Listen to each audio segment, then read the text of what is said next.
विद्यार्थियों, आइए हम लोग देखते हैं कि भूगोल कक्षा 11 के लिए उत्तर प्रदेश माध्यमिक शिक्षा परिषद द्वारा क्या सिलेबस निर्धारित किया गया है।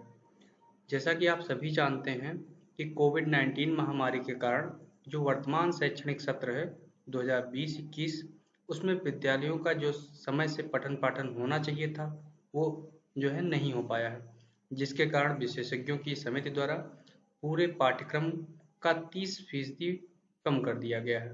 मतलब पाठ्यक्रम जो टोटल था उसका 30% जो इकाइयां हैं वो कम कर दी गई हैं। तो आप सभी जानते हैं कि हमारी सफलता तभी निर्भर करती है जब हमें जो भी पढ़ रहे हैं, जिस भी कक्षा में पढ़ रहे हैं, उसके बारे में, उसके सिलेबस के बारे में पूरी जानकारी हो। तो उसी हिसाब से हम समय का जो प्रबंधन है वो कर सकेंगे और अपना कार्य कर सकेंगे।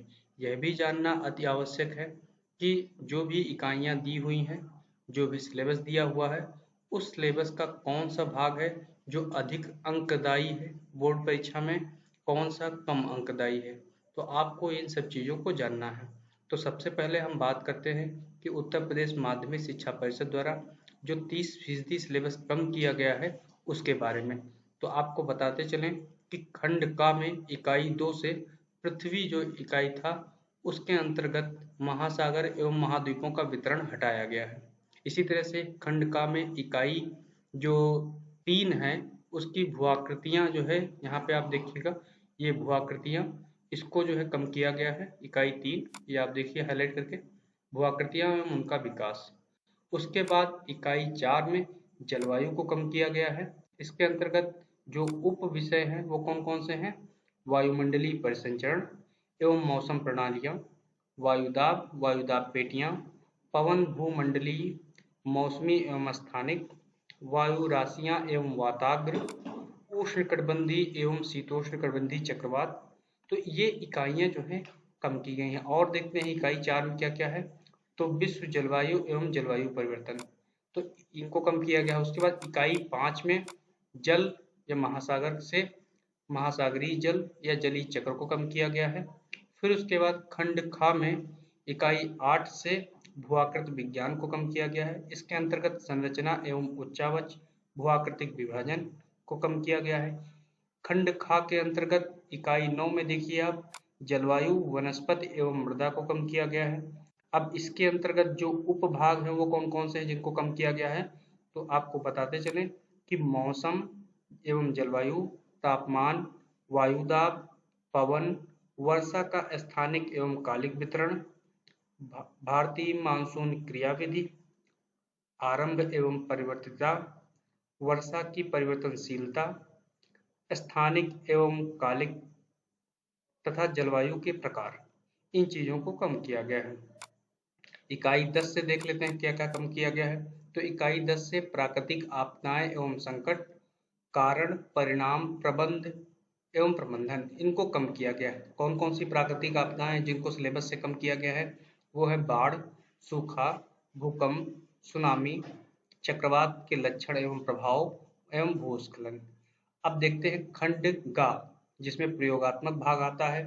तो प्रयोगात्मक भाग में मानचित्र परिचय, उसके बाद मानचित्र प्रक्षेप, अक्षांश, देशांतर और समय, टोपोलॉजी, प्रक्षेप का निर्माण एवं संरचना एवं तत्व, एक प्रधान अक्षांश वाले शंक्वाकार प्रक्षेप एवं मर्केटर प्रक्षेप।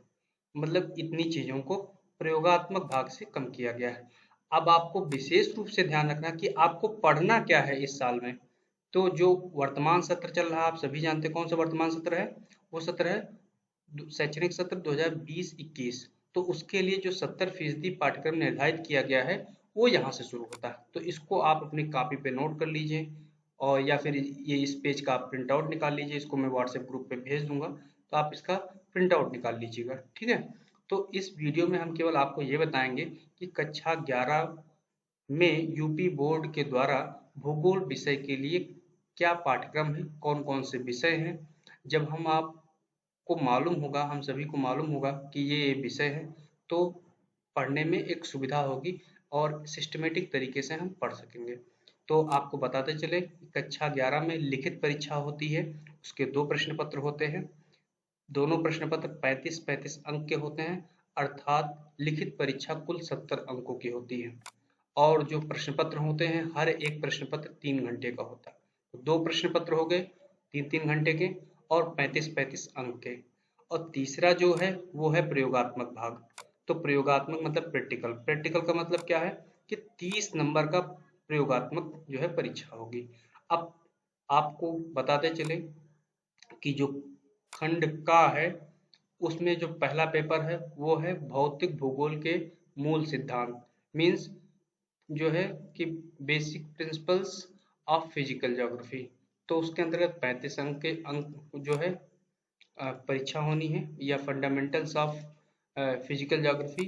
तो ये होना है, उसके अंतर्गत ये 6 इकाइयाँ दी हुई हैं जिनसे प्रश्न पूछे जाएंगे। कौन कौन से इकाइयाँ हैं? भूगोल एक विषय के रूप में, इकाई 2 में है पृथ्वी, उसके बाद इकाई 3 में भू आकृतियाँ, इकाई 4 में जलवायु, इकाई 5 में जल, इकाई 6 में पृथ्वी पर जीवन। उसके बाद ये जो छहों इकाइयाँ हैं उनसे मानचित्र पर आधारित 5 अंक के प्रश्न पूछे जाते हैं। तो आपको ध्यान रखना है जो भी इकाइयाँ पढ़ना है प्रथम प्रश्न पत्र के लिए उनसे मानचित्र संबंधी कार्य भी करने हैं, जिससे कि आपको बोर्ड परीक्षा में अच्छे अंक प्राप्त होते हैं। ये केवल आपको इसलिए नहीं पढ़ना कि केवल बोर्ड परीक्षा ही पास करना है, आगे भी बहुत से कॉम्पिटिटिव एग्जाम्स हैं, प्रतियोगी परीक्षाएं होती हैं, उनके लिए भी उपयोगी होगा। इसी तरह से खंड खा जो कि दूसरा लिखित प्रश्न पत्र है, उसके अंतर्गत जो है आपको पढ़ना है भारत भौतिक पर्यावरण, मीन्स इंडिया फिजिकल एनवायरनमेंट।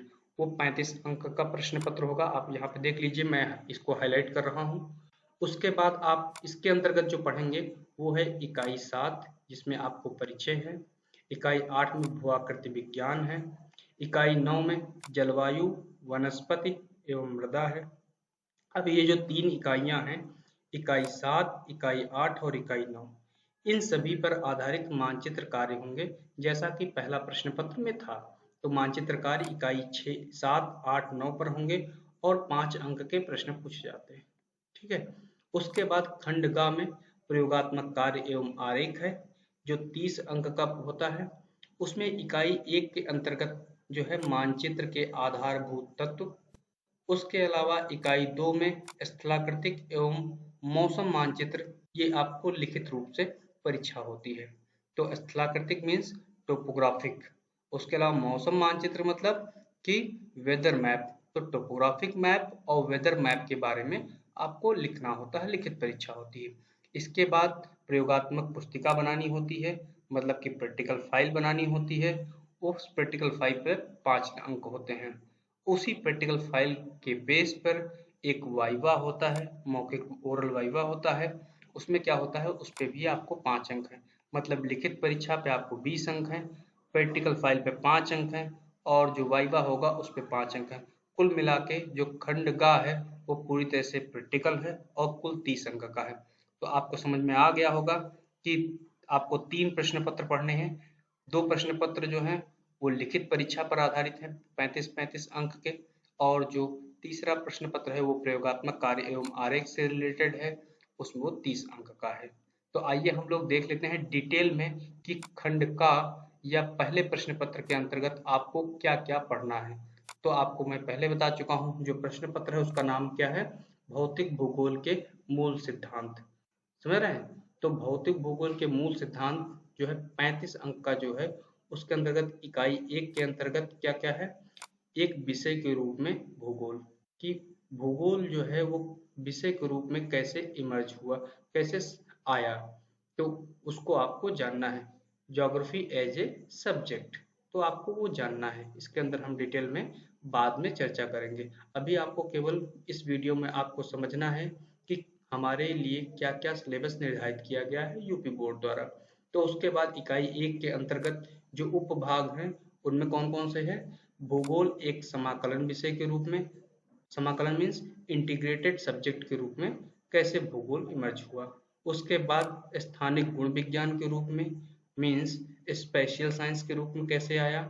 उसके बाद भूगोल की शाखाएं, ब्रांचेज ऑफ ज्योग्राफी, और उसमें भी फिजिकल ज्योग्राफी पे फोकस करना है। अब आइए देखते हैं इकाई 2।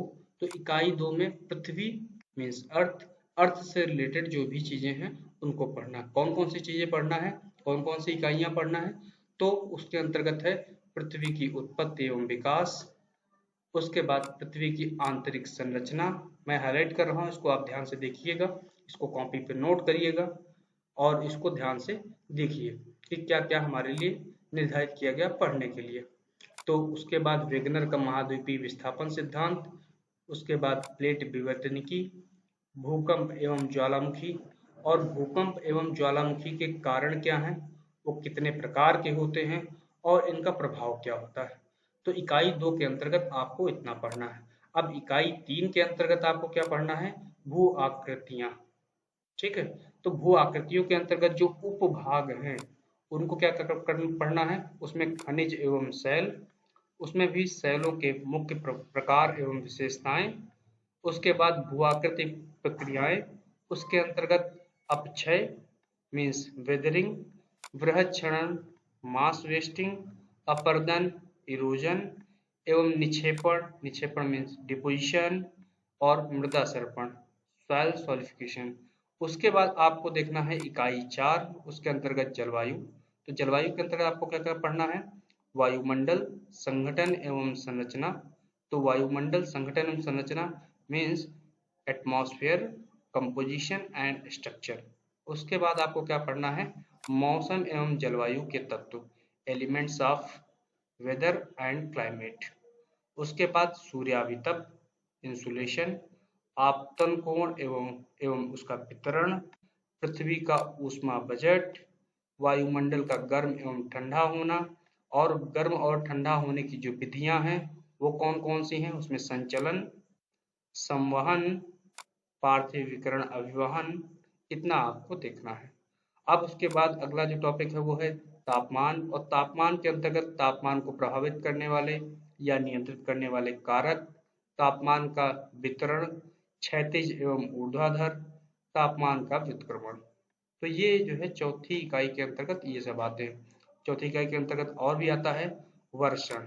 तो वर्षण के अंतर्गत क्या क्या है, वाष्पीकरण, संघनन, और वर्षण के जो प्रकार होते हैं उनके जो होते हैं वो है ओस, पाला, धुंध, कोहरा एवं मेघ।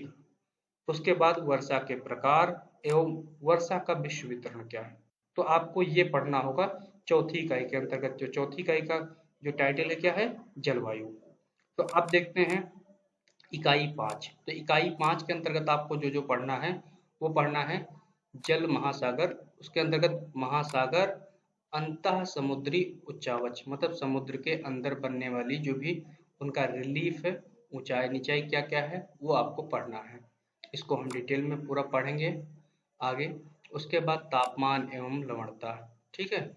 उसके बाद इकाई 6, इकाई 6 में आपको क्या क्या करना है कि पृथ्वी पर जीवन, तो आपको पढ़ना है पृथ्वी पर जीवन, और उसके अंतर्गत आपको पढ़ना है जैवमंडल मीन्स बायोस्फीयर, पादप एवं अन्य जीवों की विशेषताएं। उसके बाद जैव विविधता एवं संरक्षण, पारिस्थितिक तंत्र एवं पारिस्थितिक संतुलन, और भू जैव रासायनिक चक्र। समझे? तो क्या है आपका बायो जियोकेमिकल साइकिल।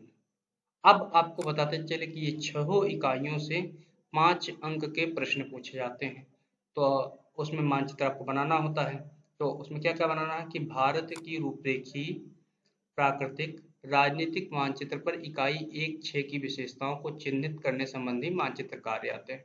ठीक है, तो आप इसको पूरा डिटेल में देख लीजिए और पढ़िए, और जहाँ पे भी सही स्थान होगा वहाँ पे आपको जो है सही स्थान के लिए आपको आधा अंक दिया जा रहा है।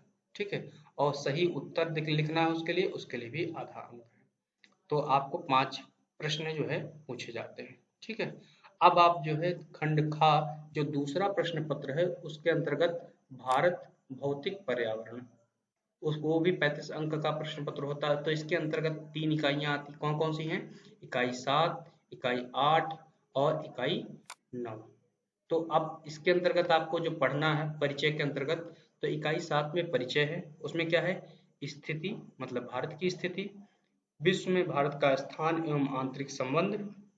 इकाई 8 में भूआकृति विज्ञान मीन्स जियोमॉर्फोलॉजी। अब जियोमॉर्फोलॉजी में क्या क्या पढ़ना है आपको, अफवाह तंत्र, जल विभाजक संकल्पना, हिमालयी एवं प्रायद्वीपीय नदियां। तो इकाई 8 में आपको केवल 3 टॉपिक पढ़ने हैं। उसके बाद इकाई 9 में आपको क्या पढ़ना है? जलवायु, वनस्पति एवं मृदा। तो आपको इसके अंतर्गत क्या क्या पढ़ना है? जो उपभाग है वो है प्राकृतिक वनस्पति, वनों के प्रकार एवं वितरण, वन्य जीव संरक्षण, जीवमंडल निचय। उसके बाद आपको पढ़ना है मृदा वर्गीकरण, वितरण, अवकर्षण एवं संरक्षण। तो अब ये तीनों इकाइयों से भी आपको जो है 5 अंक के जो है मानचित्रण संबंधी कार्य होंगे। तो भारत की रूपरेखी मीन्स इंडिया का जो एक आउटलाइन या मैप दिया जाएगा, उसमें प्राकृतिक एवं राजनीतिक मानचित्र पर कोई जो है आपको चिन्हित करने की स्थान दिया जा सकता है। ठीक है, तो उसमें आधे अंक सही करने का और आधे अंक सही उत्तर लिखने के लिए। ठीक है, तो अब आप देखिए खंड का जो प्रश्न पत्र 3 है वो प्रैक्टिकल कार्य है मीन्स प्रैक्टिकल वर्क है, तो वो 30 अंक का होता है। तो आपको बताते चले इसमें इकाइयां हैं। तो इकाई 1 के अंतर्गत आपको मानचित्र, मानचित्र के प्रकार, मापक के प्रकार, सरल रैखिक मापक का निर्माण, दूरी का मापन, दिशा ज्ञान, ऋण चिन्हों का प्रयोग, ये सब कैसे होता है, ये 10 अंक के प्रश्न पूछे जाते हैं। ठीक है, तो आपको ये ध्यान रखना है। उसके बाद इकाई 2 के अंतर्गत आपको देखना है। तो इकाई 2 के अंतर्गत स्थलाकृतिक एवं मौसम मानचित्र means topographic and weather map. उसके अंतर्गत आपको क्या क्या पढ़ना है कि स्थलाकृतिक मानचित्रों का अध्ययन। तो स्थलाकृतिक मानचित्रों के अध्ययन के अंतर्गत 1:50,000 या 1:25,000 मापक वाला जो आपके पास एक टोपोग्राफिक या भूपत्रक जो होगा उसका जो क्रमांक है वो 63K/12 हो, उसके अंतर्गत आपको कुछ चीजें पढ़नी है। क्या क्या पढ़ना है, कौन कौन से थीम्स पढ़ना है? तो आपको एक टोपोशीट दी जाएगी मीन्स भूपत्रक दिया जाएगा जिसका स्केल क्या होगा 1:50,000 या 1:25,000, जिसका इंडेक्स क्या होगा वो 63K/12 होगा। उसके अंतर्गत आपको क्या क्या पढ़ना है? समोच्च रेखा, पार्श्व चित्र एवं भूआकृतियों की पहचान कि कहाँ पे ढलान है, कहाँ पहाड़ी है, घाटी कहाँ पे है, यू आकार की घाटी है या वी आकार की घाटी है, जलप्रपात कहाँ है, क्लिफ कहाँ है, अधिवासों का वितरण कहाँ है। अधिवास मीन्स बस्तियों का या गांवों का। ठीक है, उसके बाद इकाई 2 में आपको पढ़ना है वायव्य फोटोग्राफी का परिचय मीन्स एरियल फोटोग्राफी का इंट्रोडक्शन। उसके वायु फोटोग्राफी के प्रकार टाइप्स कौन कौन से होते हैं, ज्यामिति एवं ऊर्ध्वाधर मीन्स ज्योमेट्रिकल एंड वर्टिकल जो फोटोग्राफी होती है वो क्या होती है। उसके बाद मानचित्र एवं जो एरियल फोटोग्राफ्स होते हैं उनमें अंतर क्या होता है वो आपको जानना होता है। फिर वायु फोटो की मापनी क्या होती है मीन्स एरियल फोटोज की को कैसे हम उसका स्केल निकालते हैं, भौतिक एवं सांस्कृतिक तत्वों की पहचान कैसे करना है उसपे। तो ये सब चीजें आपको देखना होता है। उसके बाद उपग्रही चित्र मीन्स सैटेलाइट जो इमेजरीज आती हैं उनमें दूर संवेदनीय उपग्रह से प्राप्त चित्र आपको देखने हैं, उनके बारे में जानना है। आंकड़ों को अर्जित करने के चरण कौन कौन से होते हैं एवं सुदूर संवेदन को प्राप्त करना कि जो फोटोग्राफिक होता है और डिजिटल होता है। उसके बाद मौसम उपकरणों का प्रयोग जैसे तापमापी, आर्द्र एवं शुष्क बल्ब तापमापी, वायु दाब मापी यंत्र, पवन वेग मापी यंत्र, वर्षा मापी यंत्र, मौसम मानचित्र का परिचय, मौसम चिन्ह, जलवायु आंकड़ों का मानचित्रण। तो आपको इतनी चीजें करनी है, ये 10 अंक की होंगी। अब उसके बाद जो आप प्रैक्टिकल फाइल बनाएंगे उस प्रैक्टिकल फाइल जो होगी वो जो ऊपर आपको मैं बता चुका हूँ इकाई 1 और इकाई 2 उससे जुड़ी हुई होंगी और आपको उस पर एक प्रैक्टिकल फाइल बनाना है जिस पे आपको 5 अंक दिए जाएंगे और जो भी फाइल आप बनाएंगे उसी से आधारित प्रश्न पूछे जाएंगे, वो 5 अंक के होंगे। तो आपको समझ में आ गया होगा, एक रूपरेखा समझ में आ गई होगी कि हमको कक्षा 11 में यूपी बोर्ड के अंतर्गत भूगोल विषय के लिए क्या क्या पढ़ना है। तो काफ़ी अच्छा सिलेबस है, आपको बहुत कुछ रोचक आपको सुनने को मिलेगा, आपको बहुत कुछ समझने को मिलेगा। तो आशा करता हूँ कि ये वीडियो आपको पसंद आया होगा। अगर आपको सिलेबस समझने में कोई भी दिक्कत हुई हो तो हमें कृपया इन्फॉर्म करें। और व्हाट्सएप ग्रुप पे हमें बताएं। तो इस वीडियो को बनाने का जो मकसद था वो हमारा यही था कि एक बार आपको सिलेबस से परिचय करा दिया जाए। अगर आप इच्छुक हैं कि ये सिलेबस आपको कहाँ पे मिलेगा, कैसे आप इसको डाउनलोड कर सकेंगे, तो आपको क्या करना होगा, यहाँ पे UPMSP आपको टाइप करना होगा गूगल पे, उत्तर प्रदेश माध्यमिक शिक्षा परिषद। जैसे ही आप इसको टाइप करेंगे तो आपको यहाँ पे एक पोर्टल मिलेगा। तो उस पोर्टल में आप देख सकेंगे कि आपको कैसे जो है पता करना है कि कहाँ से आपको डाउनलोड करना है सिलेबस। तो जैसे ही आप डाउनलोड के लिए ऑप्शन जाएंगे उसमें, तो आपको मिल जाएगा कि कहाँ पे सिलेबस दिया हुआ है। तो आप जैसे MSP टाइप करेंगे, आप देखिए कनेक्ट हो रहा है।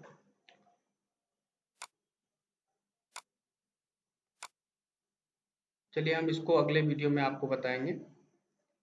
अभी इंटरनेट इतना वर्क नहीं कर रहा है। हाँ, ओपन हो गया है शायद। ओके, ठीक है। आपको शायद ये वीडियो पसंद आया होगा। आप क्या करिएगा कि पूरा सिलेबस देखिएगा, एक प्रिंट आउट निकाल लीजिएगा, जिससे कि जो जो पढ़ाया जाए उसको आप सिस्टमेटिकली जान सकें। आप यहाँ पे देखिए, जैसे UPMSP मैंने डाला ना, अब ओपन हो गया। इसी तरह से आप भी गूगल पे आप डालिएगा बच्चों, और यहाँ पे जाके आप खुद देख सकेंगे कि आपको सिलेबस कैसे डाउनलोड करना है। क्योंकि तकनीक का ज़माना है, आपको ये जानना ज़रूरी है कहाँ से डाउनलोड होता है, क्या सिलेबस है, तो वो जानना अति आवश्यक है। तो उसको जानने के लिए आप जैसे UPMSP डालेंगे, आपको इस तरह का एक पेज ओपन होगा। ठीक है, अब उस पेज को जैसे ओपन होगा, उसमें जो है आपको दिया रहेगा कि कोविड-19 के बाद जो सिलेबस में कटौती की गई है, वो आपको यहाँ पे दिया रहेगा। तो ये आ गया आपका ना, जैसे आपका ये विंडो ओपन होगा, आप यहाँ पे जाएंगे और यहाँ पे देखेंगे सत्र 2020-21 हेतु कक्षा 9, 10, 11, 12 के 30% संक्षिप्त किए गए पाठ्यक्रम के बारे में। ठीक है, तो आप यहाँ पे आप 11वीं कक्षा के लिए आप यहाँ देखिए ना, हिंदी माध्यम लिखा हुआ, तो कक्षा 11 के लिए हिंदी माध्यम में आप यहाँ पे सिलेबस डाउनलोड कर लेंगे। जैसे ही सिलेबस की एक PDF कॉपी आएगी, फिर इसमें सभी विषयों का दिया हुआ कि यूपी बोर्ड में जितने भी विषय हैं कक्षा 11 में, सभी का सिलेबस दिया हुआ है। कोविड-19 में के दौरान सिलेबस 30% सिलेबस की कटौती के बाद। तो आप जैसे सिलेबस डाउनलोड होगा, उसके बाद आप एक एक पेज करके जाएंगे, नीचे स्क्रॉल करेंगे, आप देखेंगे कि आपका सिलेबस कहाँ पे है। आप वहाँ पे सिलेबस जाएंगे और उस पेज को आप प्रिंट करके अपने पास रख लेंगे, या मैंने आपको जो बताया है वीडियो में, आप उसी से अपनी जो नोटबुक है उसमें आप लिख सकते हैं। लिख लेंगे तो आपको बहुत आसानी होगी, और आप लगातार उसको देखते रहेंगे कि क्या पढ़ाया गया है, क्या बाकी रह गया है, तो आप उसको देख सकेंगे। ठीक है, ठीक है, आपको धन्यवाद। और आपको ये कैसा लगा लेक्चर, आप मुझे बताइएगा। Thank you very much.